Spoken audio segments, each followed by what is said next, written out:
પાટીદાર શિક્ષિકા નેનુ બાબડિયાની ઉત્તર ક્રિયાના દિવસે 1100 દીકરીને ભોજન કરાવી શક્તિની સાથે સંવાદ શીર્ષક હેઠળ આત્મરક્ષા અંગે પ્રોત્સાહન અપાયું। આ દરમિયાન જ્યારે દીકરીઓની એકવાર ભૂલ થાય અને રોજ સાંભળવું પડે એ સમયે મનમાં શું થાય, કેવા વિચારો આવે છે તેવા પ્રશ્નો પૂછતા એક દીકરીએ કહ્યું કે ખુદકુશી કરવાનું મન થાય છે। આ સંવાદ બાદ હાજર તમામ લોકોની આંખમાં આંસુ આવી ગયા હતા। જાહેર મંચ પરથી દીકરીઓ અને વાલીઓને સંવાદ કરવા માટે અપીલ કરવામાં આવી।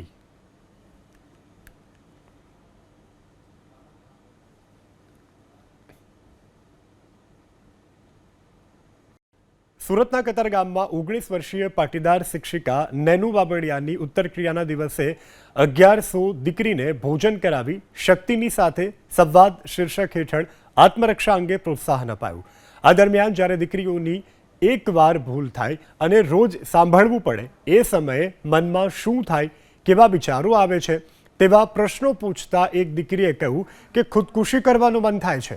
આ સંવાદ બાદ હાજર તમામ લોકોની આંખમાં આંસુ આવી ગયા હતા।